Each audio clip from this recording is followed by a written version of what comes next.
सुहान। भरद्वाज कौतुक सुनहु, हरि इच्छा बलवान। हरि इच्छा बलवान।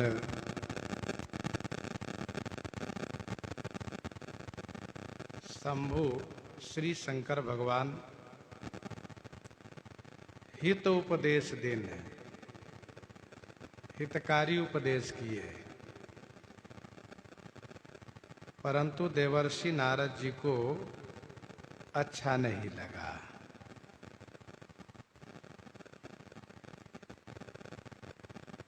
जिसको हितकारी उपदेश अच्छा न लगे, समझना चाहिए कि उन पर विधि विपरीत है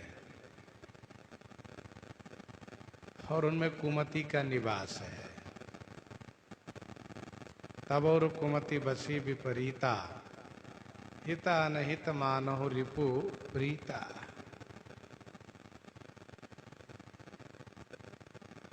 मंदोदरी हृदय कर चिंता, भयउ कंत पर विधि विपरीता।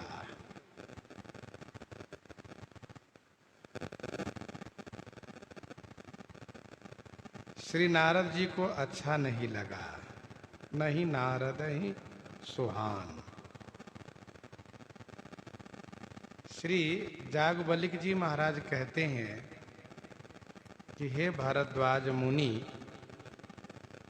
आप यह कौतुक माने तमाशा सुनिए। हरि इच्छा बलवान, हरि भगवान श्री राम जी की इच्छा बलवती है।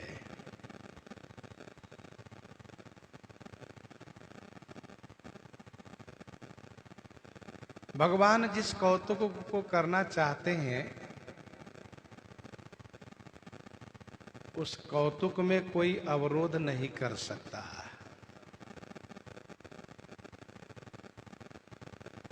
राम केन्ह चाहहि सोई होई,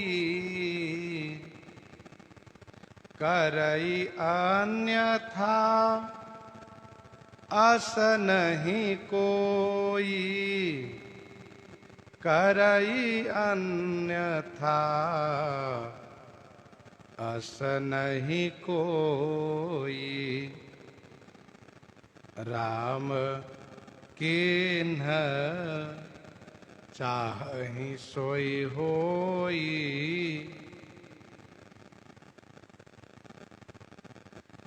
राम किन्ह चाहहि सोई होई। भगवान श्री रामचंद्र जी जो करना चाहते हैं वही होता है।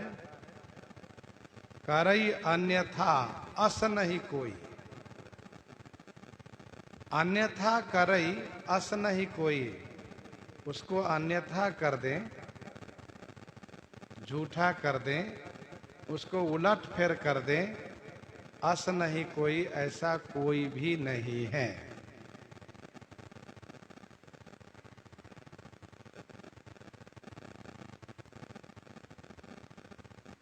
लागन उर उपदेश जदपि कहे शिव बार बहु। बोले बिहसी महेश हरि माया बल जान जिए। भगवान श्री शंकर जी ने श्री सती जी को बहुत समझाया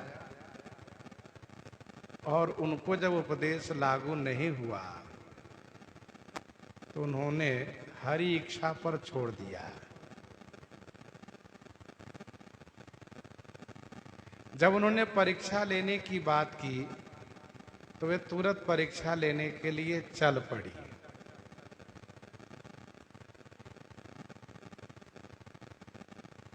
तो भगवान शिव मन में तमाम प्रकार के विचार किए और अंत में यही निश्चय किए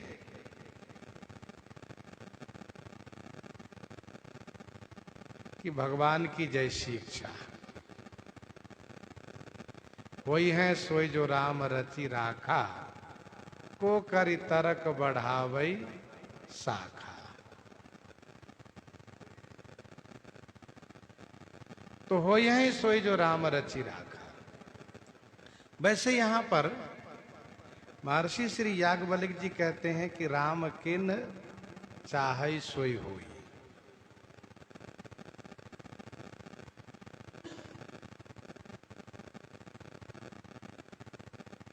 आप उस चौपाई को जरा विचार कीजिए कि होई है सोई जो राम रचि राखा और राम किन चाहई सोई हुई, एक ही बात है।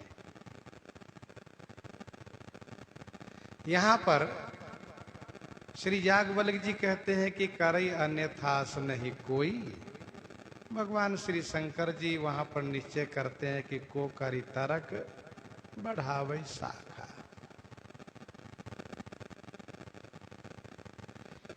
सत्य तो यह है कि श्री राम जी जैसा चाहते हैं वैसा ही होता है। और इस बात को श्री शंकर जी ने प्रारंभ में ही कहा है, ज्ञानी मूढ़ न कोई, जही जस रघुपति करहि जब सो तस तेहि छन होई।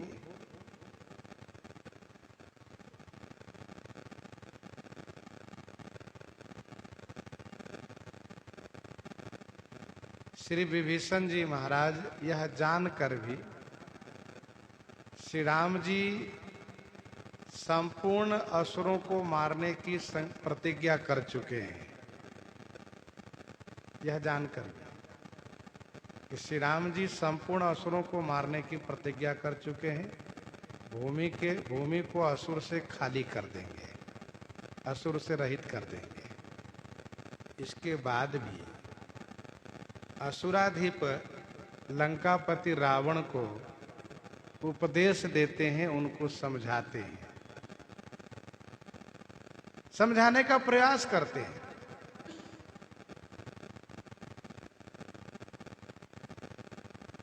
परिणाम क्या होता है? लात खानी पड़ती है और लंका से निकल जाने के लिए सुनना पड़ता है। तब श्री विभीषण जी महाराज आकाश में जाकर के सबको सुनाते हुए कहते हैं कि राम सत्य संकल्प प्रभु, राम सत्य संकल्प प्रभु, सभा काल बस तोरी। मैं सोचता था कि श्री राम जी का संकल्प टल जाए, लेकिन ऐसा नहीं होने वाला है। राम सत्य संकल्प प्रभु, सभा काल बस तोरी, मैं रघुवीर शरण अब जाऊं देहु जनी खोरी। तो इस चौपाई पर आप ध्यान केंद्रित करें। राम किन्ह चाहै सोई होई। श्री राम जी जो करना चाहते वही होता है। श्री राम जी ने अंगद जी से कहा कि भैया तुम रावण से बात करो और इस बात को ध्यान में रखना कि काज हमार तासुहित होई, रिपुसन करे हो बतकही सोई। तो श्री अंगद जी महाराज यह निश्चय कर लेते हैं, बात तो हो गई, फिर काम तो श्री राम जी का ही होना है, उसका भी हित होगा। तो स्वयं सिद्ध सब काज नाथ मोहि आदर दिया हूं।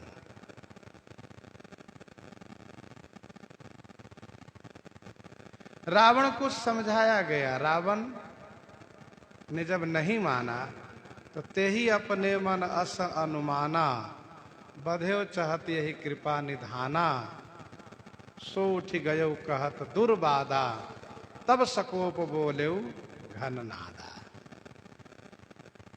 तो राम की न चाहई सोई होई। भगवान श्री रामचंद्र जी जो करना चाहते हैं वही होता है और यह सबके साथ लागू है, यह सबके साथ लागू है। जय जस रघुपति करहि जब सो तस तेहि छन होई। इसीलिए ज्ञान देश में भक्त लोग इस बात को लेकर के निश्चिंत रहते हैं कि हम तो उनकी कठपुतली हैं, जैसे वह नचावे वैसे हमें नाचना है।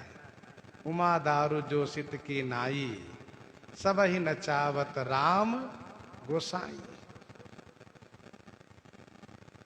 अथवा तो भक्त ये कहते कि हम तो बानर हैं, उमा दारू जोशित की नाई, नट मरकटीव सब ही नचावत राम खगेश वेदास गावत।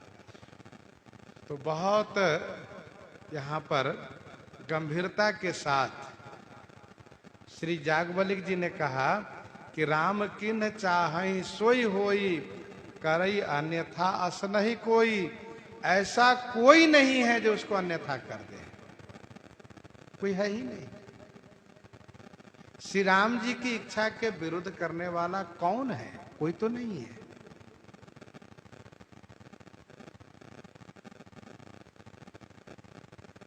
श्री ब्रह्मा जी ने देवर्षि नारद जी को भेजा अयोध्या जी में, आप जाकर के श्री राम जी से पूछिए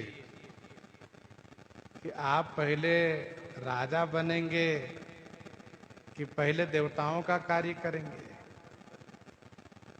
तो श्री राम जी ने देवर्षि नारद जी के पूछने पर कहा कि हम तो पहले देवताओं का कार्य करेंगे।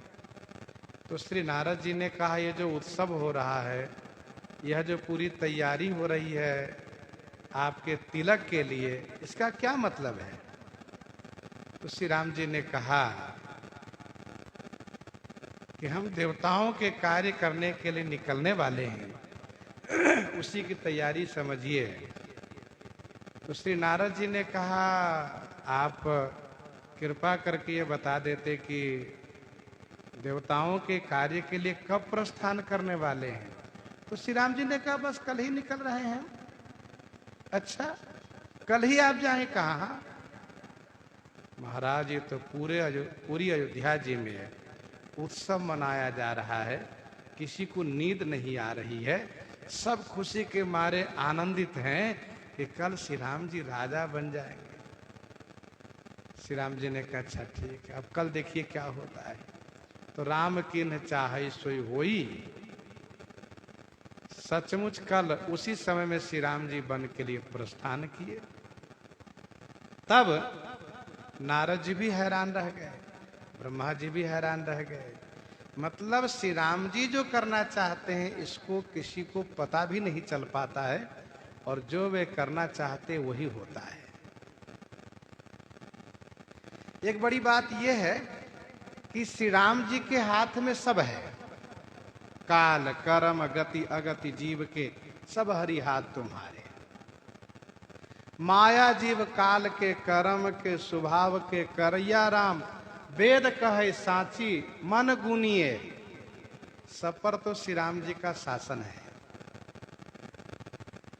तो श्री राम जी सब में रम रहे, नाम क्या है? राम, जो सब में रम रहे हैं।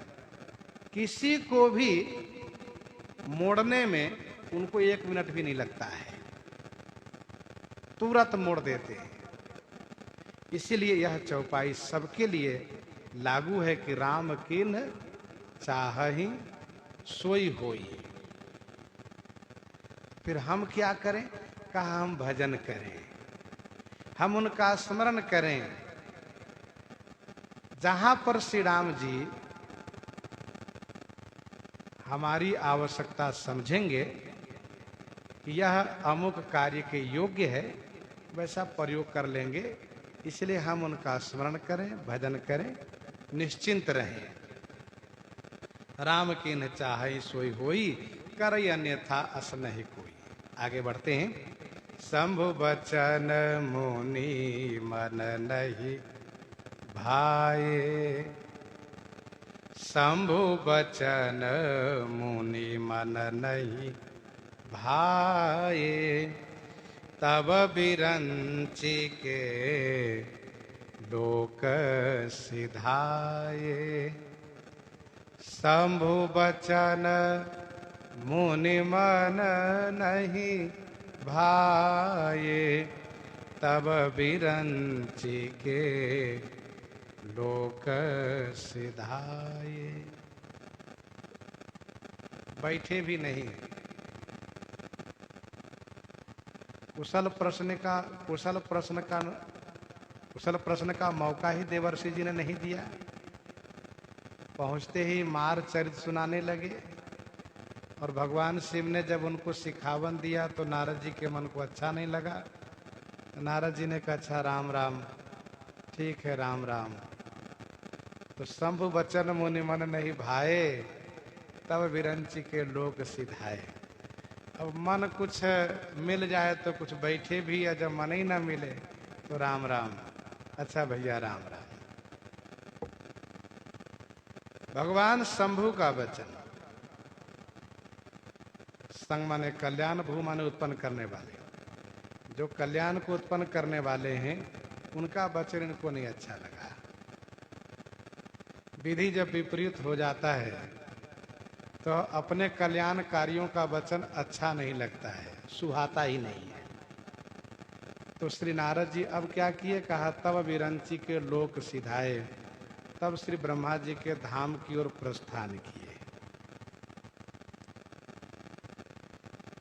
श्री नारद जी कहीं भी जाते हैं तो एक चक्कर ब्रह्मलोक की ओर जरूर लगाते हैं,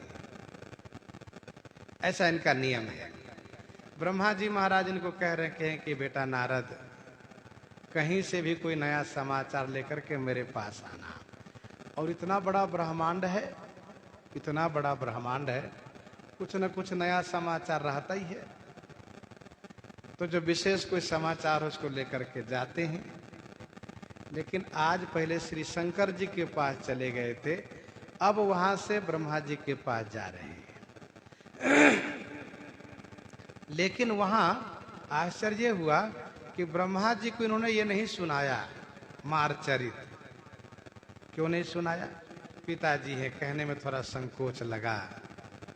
पिताजी से कैसे कहें? हाँ, अगल बगल वालों से कहा, अड़ोसी पड़ोसी से कहा, और सबसे कहा, जिससे कि यह बात श्री ब्रह्मा जी तक पहुंच जाए। परंतु श्री ब्रह्मा जी से सीधे नहीं कहा। तब विरंची के लोक सिधाए। श्री ब्रह्मा जी के लोक को सिधाए माने प्रस्थान किए, ब्रह्मलोक में गए। वहां सीधे ब्रह्मा जी से न कह करके औरों से कहा। प्रचार खूब हो गया। इसके बाद देवर्षि नारद जी महाराज एक बार करतल बर बीना, गावत हरि गुण गान प्रवीणा। गावत हरि गुण गान प्रवीणा।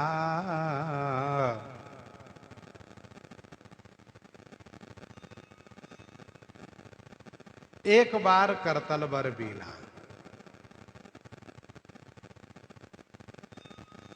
एक बार की बात है। करतल माने हाथ में, बर बीना माने श्रेष्ठ बीणा लेकर के गान प्रवीणा, हरिगुण गावत। गान विद्या में, गान कला में प्रवीण देवर्षि नारद जी हरिगुण गान करते हुए, हरिगुण गान करते हुए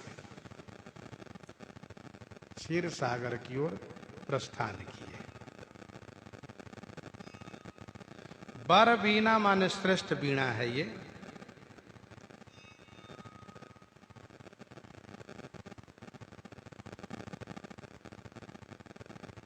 बीणा वादन तत्वज्ञ श्रुति ज्ञाति विशारद।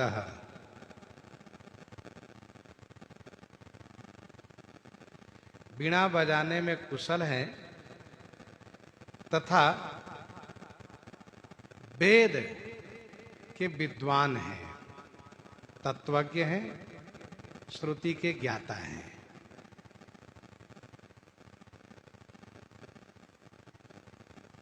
वैसे बीणा बजाना सबके बस की बात है भी नहीं। लोग तान कूड़ा से ही काम चला लेते हैं। वीणा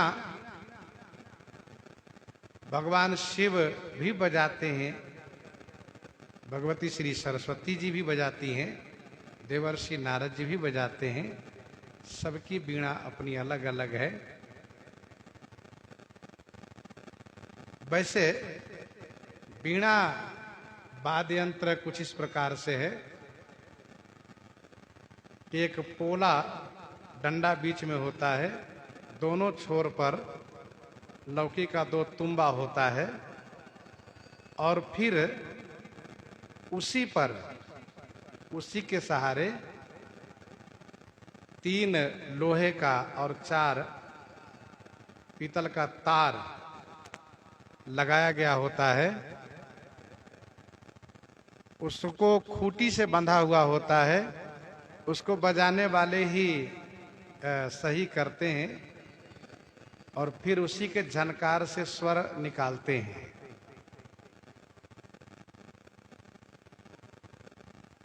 देवर्षि नारद जी महाराज वीणा वादन विशारदः, वीणा बजाने में कुशल हैं। एक बार श्री नारद जी ने ठाकुर जी से ये पूछा कि जब मेरे मन में आपके दर्शन की उत्कंठा होगी, लालसा होगी, तो मैं कहाँ दर्शन के लिए आऊंगा? तो भगवान ने कहा कि आपको आने की आवश्यकता नहीं है। आप जहां बैठ करके वीणा पर स्वर को छेड़ते हुए, स्वर की लहर देते हुए मेरा गुणगान कीजिएगा, वहीं मैं ही आ जाया करूंगा, वहां मैं ही आ जाया करूंगा। नाहम बसामि वैकुंठे योगी नाम हृदय नच, नाहम बसामि वैकुंठे योगी नाम हृदय नच, मद भक्ता यत्र गायन्ति तत्र तिष्ठामि नारद। और मानो ठाकुर जी ने यह सबके लिए कहा कि जो भी मेरा गुणगान करेगा उनके लिए मैं वहीं प्राप्त हो जाऊंगा। मेरा गुणगान करे, मेरी स्तुति करे, मैं वहीं प्रकट हो जाऊंगा। प्रेम ते प्रकट हो ही मैं जाना। एक बार करतल बर बीना। वैसे बार बार जाते हैं, लेकिन एक बार विशेष घटना से संबंधित है, इसलिए एक बार शब्द का प्रयोग मानसकार ने किया है। मानस जी में जहां भी एक बार शब्द का प्रयोग है, विशेष घटना का संकेत है। और वैसे भी बोलचाल की भाषा में भी इसका प्रयोग किया जाता है। एक बार अमुक जगह जा रहे थे तो रास्ते में इस तरह की बातें हुई, अमुक मिल गए, ऐसी ऐसी बातें हो गई।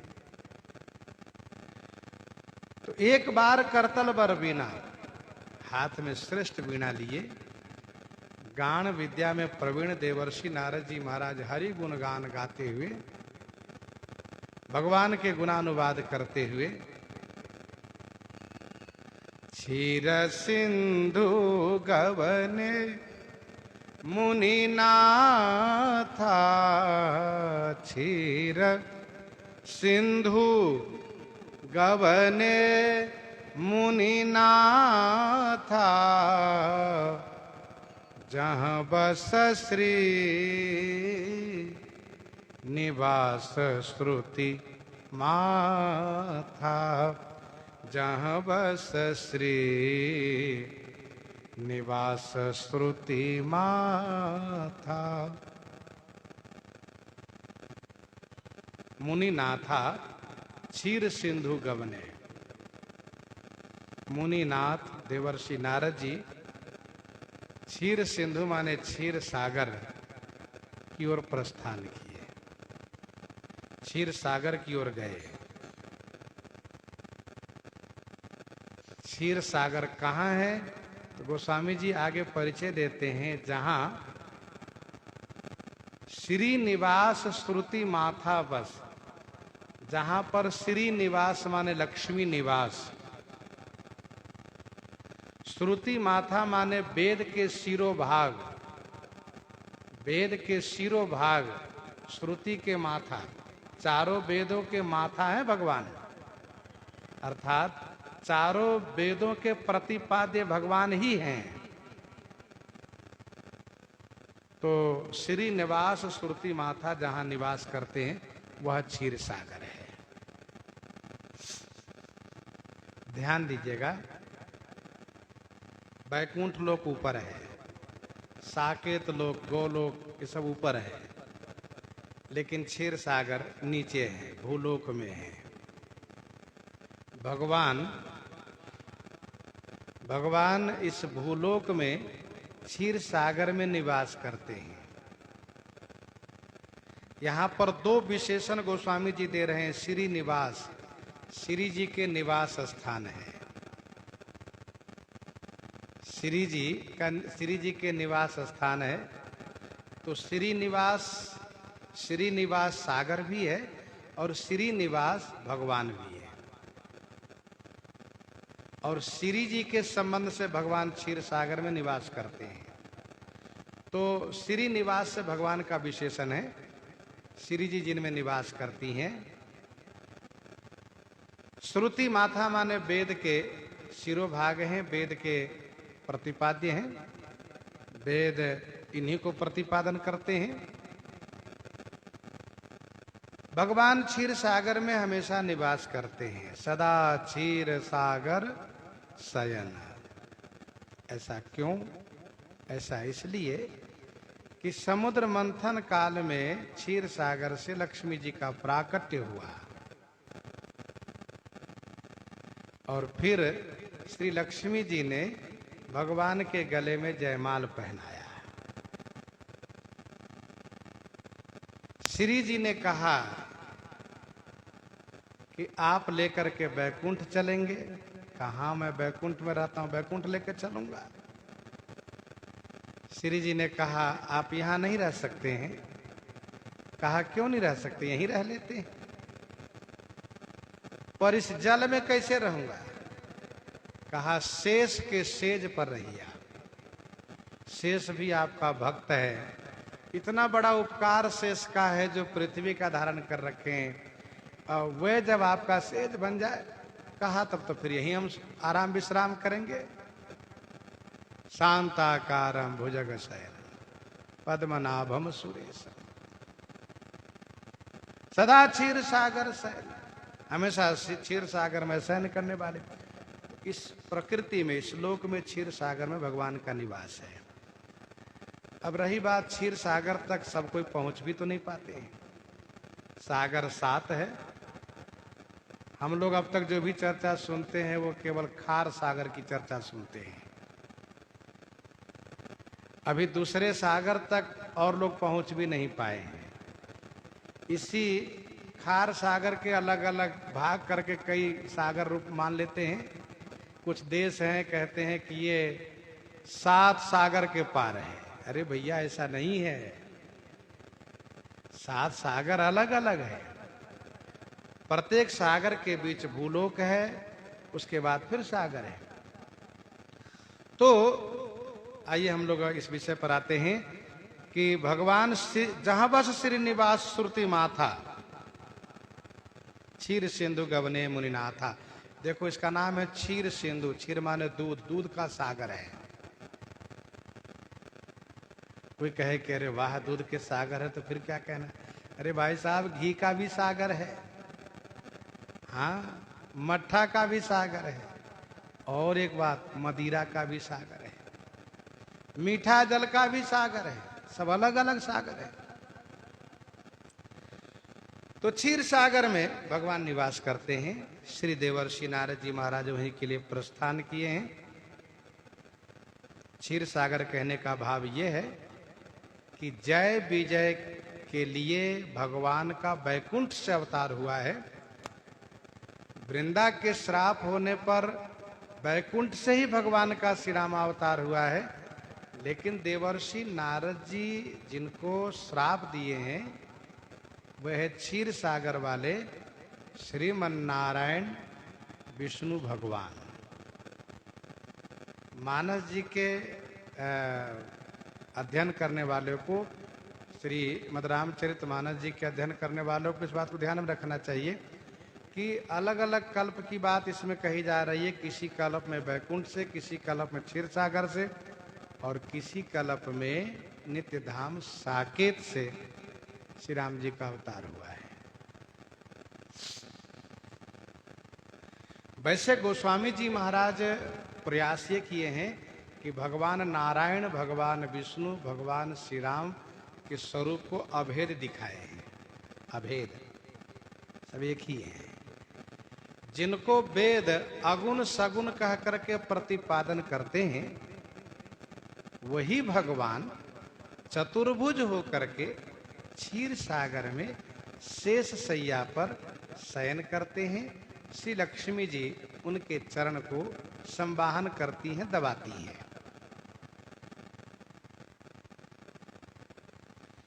क्षीर सिंधु गबने मुनिनाथा, जहां बस श्री निवास श्रुति माथा।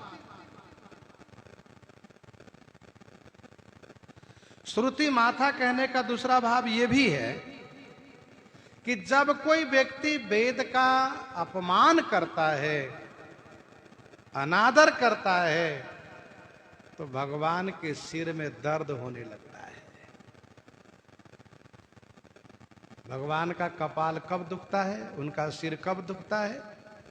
जब कोई वेद को अपमान करता है, क्योंकि वेद के शिरोभाग भगवान है। ध्यान रहे, कभी भी भूल के भी वेद का अनादर नहीं करना चाहिए, अन्यथा भगवान के सिर में दर्द हो जाता है।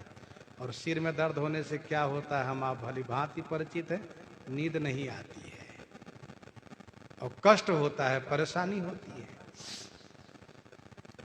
जहां बस श्री निवास श्रुति माथा, हरसि मिले उठी रमा निकेता, बैठे आसन ऋषि समेता, बैठे आसन ऋषि समेता। हरस मिले उठी रमा निकेता। रमा निकेता, ध्यान दीजिएगा, जो श्री निवास है वही रमा निकेता है। श्री जी जहाँ निवास करती हैं, रमा जी का जो निकेत है अर्थात घर है, स्थान है, वे कौन है? कहा भगवान विष्णु। श्री जी कहाँ निवास करती हैं? भगवान के हृदय में विराजती हैं।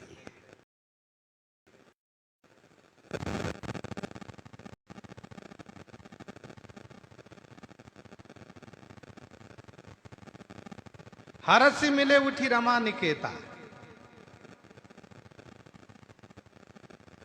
बैठे आसन ऋषि ही समेता। भगवान उठ करके प्रसन्नता के साथ मिले।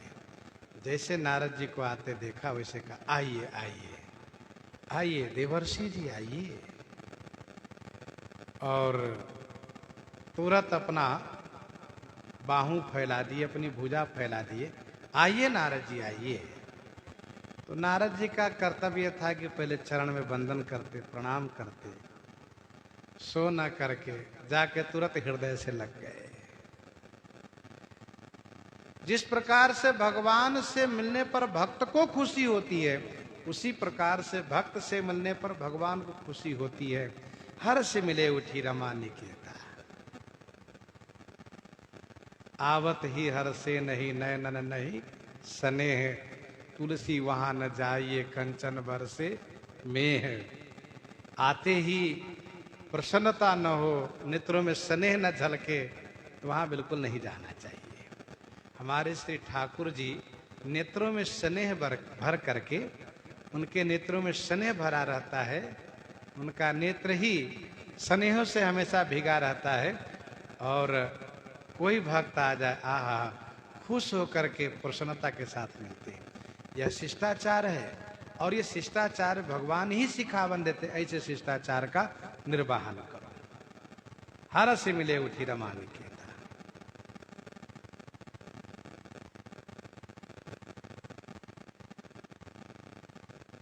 ठाकुर जी अपने भक्तों को अपने से छोटा नहीं मानते। वैसे उनकी प्रकृति तो यह है किसी को छोटा मानते नहीं है, और जो व्यक्ति अपनी प्रकृति में किसी को छोटा ना मानता हो वह व्यक्ति महान हो जाता है। विनय पत्रिका 251 में गोस्वामी जी ने लिखा, आप माने स्वामी कई सखा, आप माने स्वामी कई सखा। भगवान श्री रामचंद्र जी या तो स्वामी मानते या तो सखा मानते, छोटा नहीं मानते किसी को। आप माने स्वामी कई सखा, सुभाए पाए पति, ते स्नेह सावधान रहत डरत। लेकिन भक्त लोग सावधान रहते हैं, कहीं मेरे मन में बराबरी की बात ना आ जाए। वे हमेशा चरणों पर निगाह रखते हैं।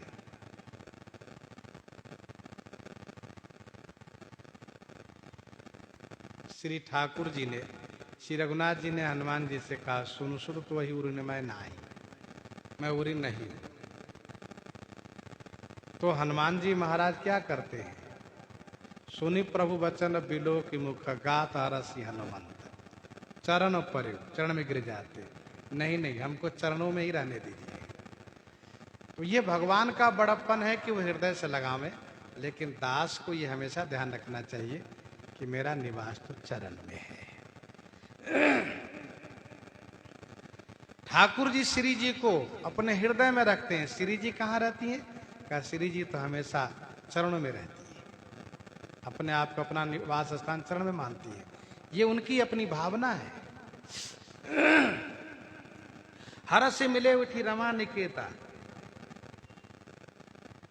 एक संत का भाव यह है, एक संत का भाव यह है कि ठाकुर जी जान रहे हैं कि नारद जी किस भाव से आए हैं, इसलिए खुश होकर के मिल करके उनके अभिमान को और बढ़ा रहे हैं। लेकिन ध्यान देने वाली बात यह है कि ठाकुर जी का ये शील स्वभाव है कि वे अपने भक्तों से, अपनों से इसी प्रकार से मिलते हैं।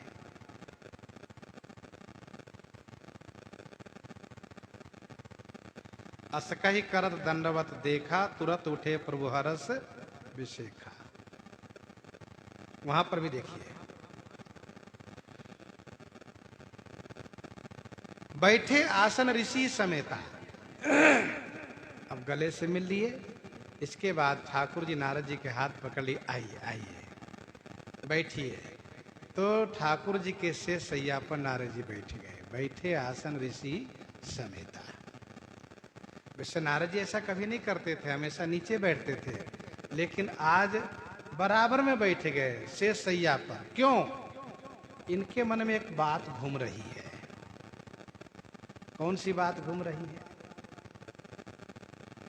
देखो, संसार में सबसे बड़ा काम क्रोध पर विजय पाने वाला, काम क्रोध को जीतने वाला नारद, मैं हूं। भगवान विष्णु क्रोध को जीत लिए हैं। हाँ, इतना हम जानते हैं, क्रोध को जीत लिए हैं। बिरगु जी ने लात मारी फिर भी इनको बुरा नहीं लगा। ये क्रोध जयी है, क्रोध पर विजय कर लिए हैं। इनको कोई कुछ कह दे बुरा नहीं लगता है। और भगवान शंकर काम जयी है, काम को जीत लिए, और क्रोध को नहीं जीत पाए। भगवान विष्णु क्रोध को जीत लिए लेकिन काम को नहीं जीत पाए, ससुराल में हमेशा रह गए। मतलब उनको श्री जी इतनी प्यारी लगी, पत्नी से इतना प्रेम किए कि ससुराले में रह गए। तो इसका मतलब काम पर विजय नहीं किए। और भगवान शंकर कहा काम को तो नाश किए, लेकिन क्रोध उनको आ गया, और फिर वे भी विवाह किए, पत्नी वाले वे भी हैं।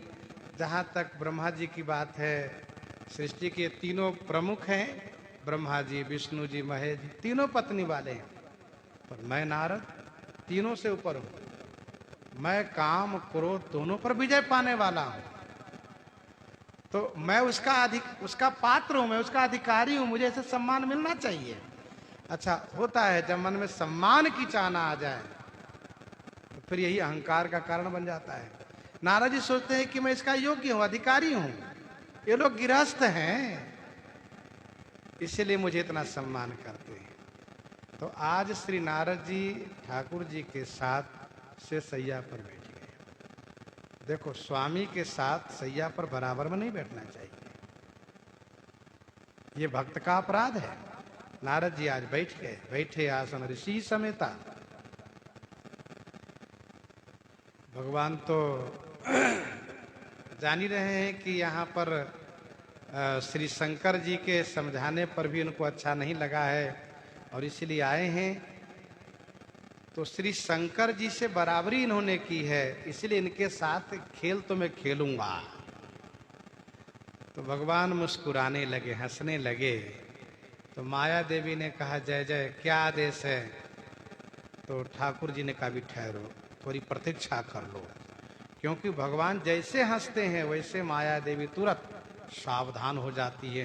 हासो जनोन्माद करी च माया, भागवत जी में, मानस जी में, माया हास बाहु दिवपाला। तो बोले बिहसी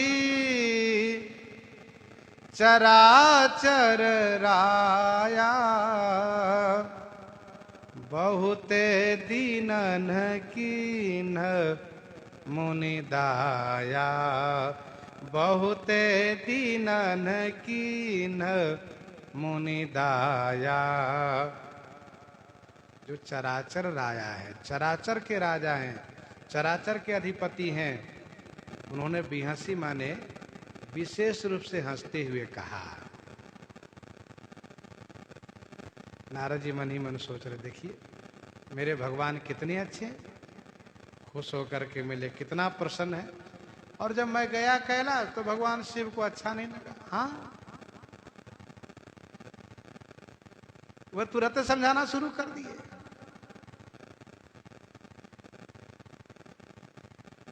श्री नारद जी के अभिमान का पोषण हो रहा है यहाँ पर। बोले बिहस चराचर राया, बहुते दिनन कीन्ह मुनि दाया। श्री शंकर जी ने कहा था चले हु प्रसंग, तो श्री ठाकुर जी प्रसंग चला दिए। मुनिराज, बहुत दिन के बाद आप दया किए, हमसे कोई गलती हो गई है क्या? आप इधर नहीं आते, कहीं दूर चले गए थे क्या? पहले बराबर आया जाया करते थे, अब मैं देख रहा हूं बहुत दिनों से आप इधर आए नहीं। मौका मिल गया नारद जी को।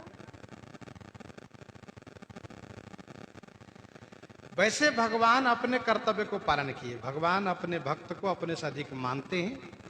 सातम सम मोहिमय जग देखा, मोते संत अधिक करी लेखा। मोरे मन प्रभु अस विश्वासा, राम ते अधिक राम कर दासा। उसका निर्वाह किए।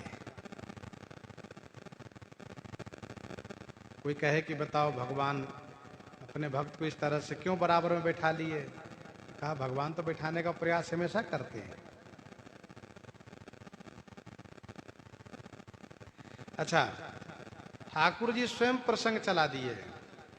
भगवान का एक स्वभाव है, स्मित वक्त्रो मित भाषी पूर्वभाषी च राघव। भगवान श्री राम जी का सहस्र नाम में से सब नाम है। पद्म पुराण में ऐसा वर्णन है, स्मित वक्त्रो, हमेशा मुस्कुराते रहना, कभी उदास नहीं होते, सदा प्रसन्न रहना, हमेशा खुश रहना। स्मित वक्त्रो मित भाषी, सीमित बोलते हैं, नापा तौला बोलते हैं, ज्यादा नहीं, उतना ही बोलते हैं जितनी आवश्यकता हो। और पूर्वभाषी च राघव, पहले बोलते हैं। नापा तौला सीमित बोलते हैं, पहले बोलते हैं, मुस्कुराते हुए हंसते हुए बोलते हैं। ये ठाकुर जी का स्वभाव है।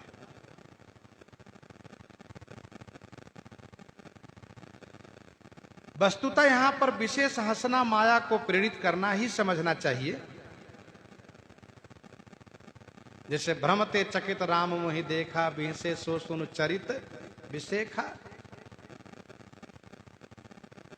श्री कौशल्या जी के साथ उपजा जब ज्ञाना, प्रभु मुस्काना, चरित बहुत विधि किन्न चाही। जैसे उन्होंने ज्ञान की बात शुरू की वैसे भगवान मुस्कुरा करके उनके ज्ञान पर पर्दा डाल दिए। महर्षि विश्वामित्र जी से श्री मिथिलेश जी ने जब पूछना शुरू किया और गंभीरता पूर्वक प्रश्न किया और उनके हाँ में हाँ मिला करके विश्वामित्र जी आगे कुछ और कहने जा रहे थे, तो ठाकुर जी तुरंत मुस्कुरा करके हंस करके उन पर माया डाल दिए। कह मुन बिहस कहो निरपनी का वचन तुम्हार न होई, अली का ये प्रिय सब ही जहां लगे प्राणी, मन मुस्काए राम सुनि बानी। अच्छा है तो इनके मुस्कान में जादू, जिसकी ओर देख करके मुस्कुरा दिए कि उनकी बोलती वहीं रुक जाती है सहज रूप से। वो क्या कहने जा रहे थे गए काम से, ये उनके मुस्कान में जादू है। अब इसी को भक्त लोग कहते माया है। सही बात है, माया है।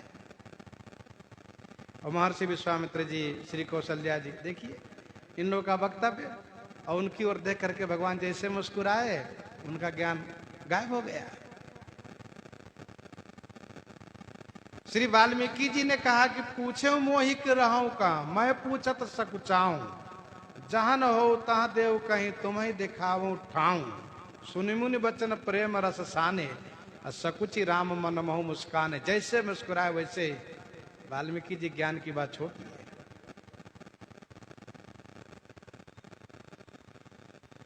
तो हंसना ये माया को प्रेरित करना है, ये तो ठीक है, सही बात है। लेकिन एक और भी बात है, भगवान जिन पर हंसते हैं उन पर माया का प्रयोग तो करते ही, साथ साथ कृपा करते हैं। इनकी हंसी उपहास परक नहीं है, इनकी हंसी कृपा परक है। हृदय अनुग्रह इंदु प्रकाशा, सूचत किरण मनोहर हासा। अनुग्रह इंदु हृदय में है, अनुग्रह इंदु हृदय में है और हास्य ही उस इंदु का प्रकाश है। हृदय अनुग्रह इंदु प्रकाशा, सूचत किरण मनोहर हासा।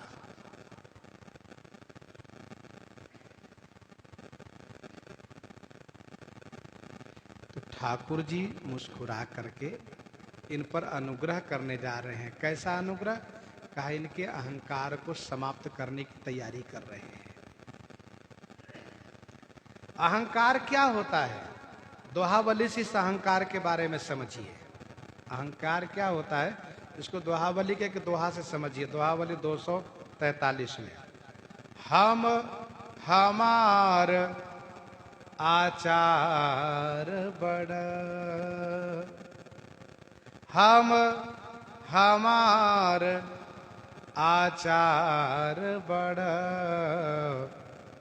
भोरे भार धरी शीस, हाठी सठ परबस परत जिमी, कृमि कीरयरु कीस।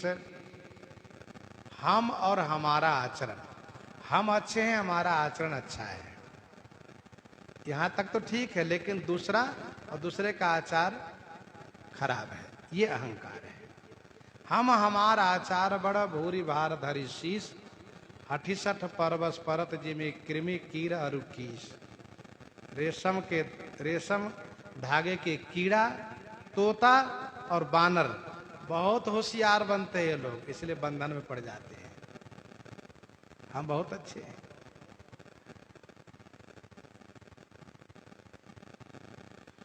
तो ये अहंकार है। हम अच्छे हैं, हमारा आचरण अच्छा है।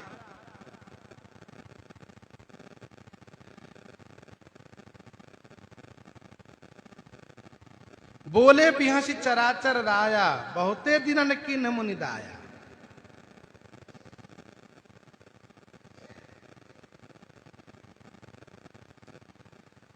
हे मुनि, बहुत दिन के बाद आप दया किए हैं। जैसे ठाकुर जी ने प्रसंग चलाया वैसे ही काम चरित नारद सब भाखे, यद्यपि प्रथम बरजी शिव राखे, यद्यपि प्रथम बरजी शिव राखे, काम चरित नारद सब भाखे। श्री नारद जी सब कामचरित भाखे। श्री नारद जी सब कामचरित सुनाए। यद्यपि प्रथम बरजी शिव राखे, यद्यपि शिव जी प्रथम माने पहले ही बरजी राखे, बरजी राखे माने रोक रखे थे, मना कर रखे थे कि कहिएगा नहीं, फिर भी सुना दिए। कामचरित नारद सब भाखे, इन्होंने सब कामचरित का सुनाया। जैसे हिमालय में गए, समाधि लगी, इंद्र ने काम को भेजा, उसने जो भी कला प्रदर्शन किया उस कला को, और फिर जैसे नारद जी के चरणों में कामदेव शरणागत हुआ वह सुनाया। मीठे वचन कह करके उनको सांत्वना दे करके विदा किया वह सुनाया। स्पष्ट कर दिया कि प्रभु काम और क्रोध दोनों पर मैंने विजय पाया है।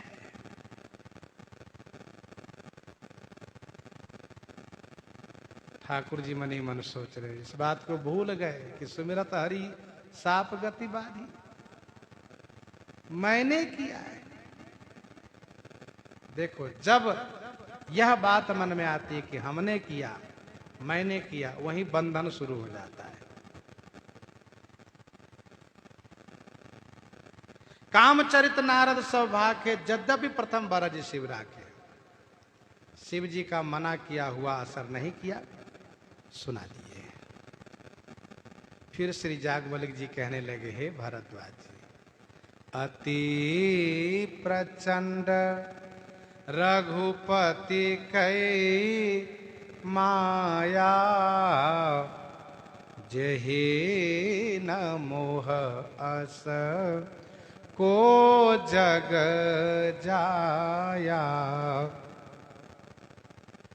अति प्रचंड रघुपति कई माया, रघुपति की माया अति प्रचंड, रघुनाथ जी की माया अति प्रचंड है। जही न मोह अस को जग जाया, जग अस को जाया, जही न मोह। जगत में ऐसा कौन जन्म लिया है, पैदा हुआ है, जिसको माया ने विमोहित न किया हो। अति प्रचंड रघुपति की माया, श्री रघुनाथ जी की माया अति प्रचंड है, अति बलवती है। ध्यान दीजिएगा, क्षीर सागर में विराज रहे भगवान नारायण को लेकर ही गोस्वामी जी कहते हैं अति प्रचंड रघुपति की माया। अति प्रचंड को तीन भाग करके देखिए, प्रचंड, चंड, प्रचंड, अति प्रचंड। चंड, प्रचंड, अति प्रचंड। देवताओं की माया चंड है, कठिन है। त्रिदेव की माया प्रचंड है, और भगवान श्री राम जी की माया अति प्रचंड है। प्रचंड माने कठिन, चंड प्रचंड सबका अर्थ कठिन ही होता है। जही न मोह अस को जग जाया, जगत में कौन ऐसा जन्म लिया है जिसको माया ने विमोहित न किया हो। मन मह करई विचार विधाता माया, बस कभी को विद ज्ञाता। अग जग में जग मम उपराजा, नहीं आचरज मोह खग राजा। इस सब माया से विमोहित है।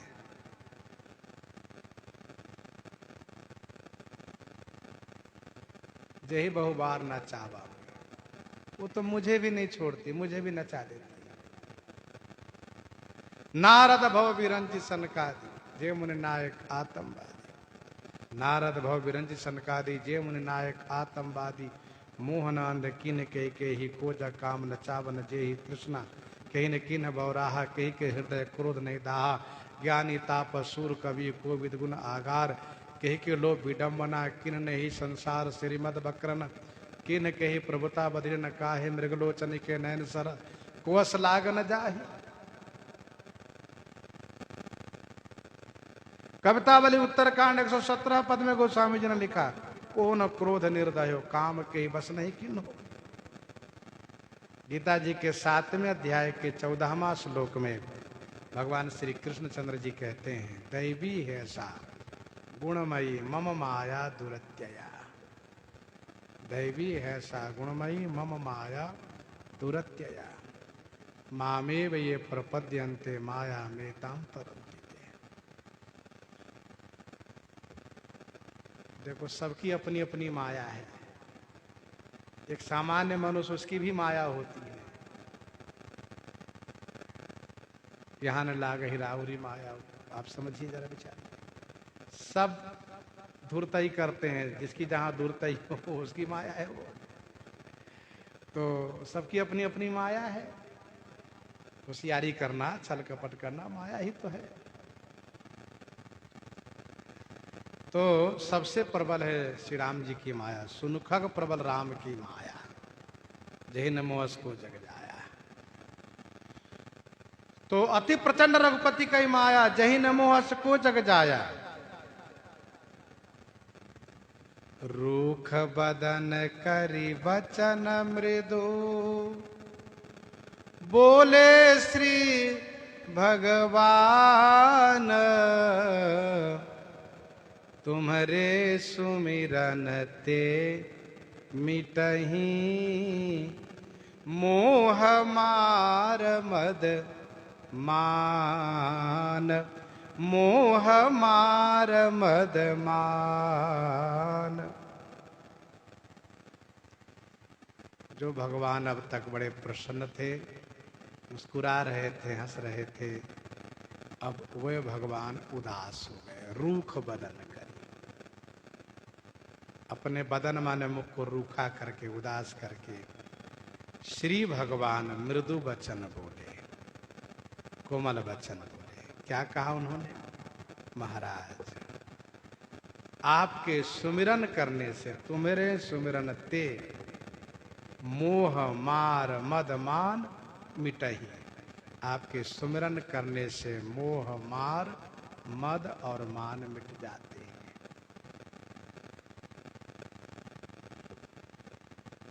भगवान रूखे क्यों हो गए बड़े प्रसन्न थे उदास क्यों हो गए। इसका उत्तर ये है कि माँ जब उस समय जानती है कि बच्चे को फोड़ा हो गया है और इस फोड़ा को चिरवाना पड़ेगा तो इस पर दुलार प्यार से नहीं होगा इस पर कड़े हो करके देखने से होगा। जिमि शिशु तन ब्रन होई गोसाई मातु चिराव कठिन की नाई। जो मैया हमेशा पुचकारती दुलराती और स्नेह देती रही है वही मैया कठोर हो जाती है। मातु चिराव कठिन की नाई। बालक मैया की ओर देख करके अधीर होकर रोता है। मैया उसकी अधीरता पर ध्यान नहीं देती। रो लो थोड़ा कोई बात नहीं। यद्यपि प्रथम दुख पावै रोवै बाल अधीर लेकिन मैया उस पर ध्यान नहीं देती है। तो वैसे ही तिमि रघुपति निज दास कर हरई मान हित लागे।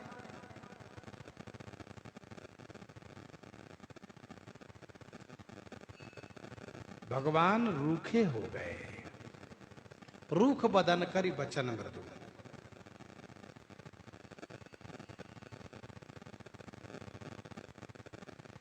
भगवान माता के समान है। करऊं सदा तिनकई रखवारी जिमि बालक राखई महतारी। मैया सोचती हैं कि यदि मैं इनके रोने पर ध्यान दूंगी तो इनके घाव ठीक नहीं होंगे। इसलिए उनकी व्याधि नाश के लिए उनके रोग को नाश के लिए बिल्कुल कठोर बने रहती है और कड़े नजर से देखती भी है, ये होता है। वैसे भगवान अपने भक्तों के अभिमान को नाश करते हैं तो कड़े होकर नाश करते हैं। इसका मतलब ये नहीं कि मैया कठोर हो गई है, भगवान कठोर हो गए हैं। माँ का हृदय कोमल है, भगवान का हृदय कोमल है।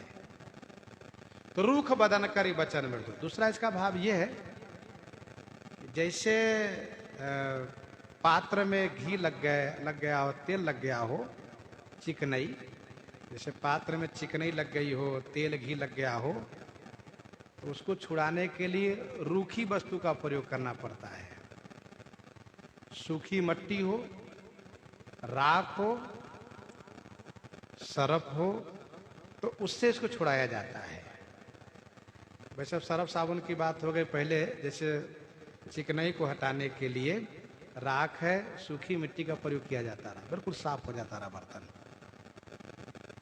तो देवर्षि नारद जी में अहंकार रूपी चिकनाहट है, उसको मिटाने के लिए भगवान अपने मुख को रूखा कर लिए, मानो रूखा करके उस चिकनाहट को दूर करना चाह रहे हैं। अच्छा, एक बात और, जब कोई व्यक्ति का चेहरा उदास होता है तो उसकी बोली भाषा बदल जाती है। जो कोई व्यक्ति जब उदास होता है, चेहरे की आकृति बदली की भाषा बदल गई। लेकिन धन्य है भगवान, चेहरे की आकृति तो बदल गई लेकिन भाषा नहीं बदली। वचन मृदु, चेहरा भले उदास है लेकिन कोमल बोल रहे हैं। क्यों? इसलिए ये मेरा बड़ा प्यारा भक्त है, इनको दुख ना हो जाए, इसलिए कोमल बोल रहे हैं। दूसरा भाव, अभी अभी इनको मैं आदर किया हूं, हृदय से लगा करके मिला हूं, बड़ा बना बैठाया हूं, और अभी अभी इन पर यदि कोई कठोर शब्द का प्रयोग कर दूं तो इनको कैसा लगेगा? अब जिनको सम्मान करो, आइए आइए बैठिए, हृदय से लगाया, कुर्सी में बैठाया, इसके बाद उठो, खड़े हो, चलो यहाँ से भागो, तो कैसा लगेगा उसको? कहेगा दोबारा कभी आऊंगा ही नहीं यहाँ पर। तो भगवान उसमें से नहीं है। ठाकुर जी बड़े कोमल वचन बोल रहे हैं, अभी सम्मान किए हैं, सम्मान बना रहे इनका। तीसरा भाव यह है कि इनके साथ कौतुक देखना है, तमाशा देखना है, लाडले हैं, प्यारे हैं, इसलिए भगवान कोमल वचन से, वचन मृदु बोले श्री भगवान, कहा तुम्हारे सुमिरन ते मिटहि मोह मार मद मान। आपके सुमिरन करने से, जो कोई आपका सुमिरन करेगा, भाव तो यही है पहला, जो कोई आपका सुमिरन करेगा उसका मोह, मार माने काम, मद और मान माने अभिमान, सब मिट जाएगा। तुम्हारे सुमिरन ते मिटहि मोह मार मद मान। ठाकुर जी इस प्रकार से उनका अभिमान को पोषण कर रहे हैं। जो कोई आपका स्मरण करेगा, सुमरण करेगा, उसका मोह, मार माने काम, मद और मान माने अभिमान चला जाएगा। इसके बाद प्रभु ने कहा, सुनो मुनि मोह होई मन ताके, ज्ञान विराग हृदय नहीं जाके,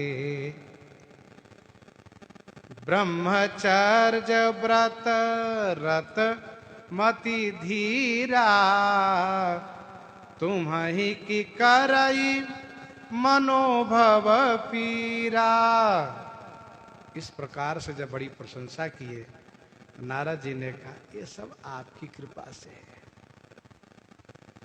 सत्य तो है कि आपकी कृपा से, लेकिन कहने की शैली अलग है, भाषा अलग है। जैसे कोई कहे कि देखो आप इस तरह से सुखी हो, प्रसन्न हो, स्वस्थ हो, तो वह व्यक्ति ऊपर से कह दे सब आपकी कृपा है, और अंदर से कहिए क्या कृपा करेंगे, अपने खुद बीमार रहते हैं, परेशान रहते, ये क्या कृपा करेंगे। तो वही बात है, नारद जी कहते आपकी कृपा तो है, लेकिन मन ही मन सोचते खुद ही गृहस्थ है तो हमारे ऊपर क्या कृपा करेंगे। तो इस प्रकार की बात है।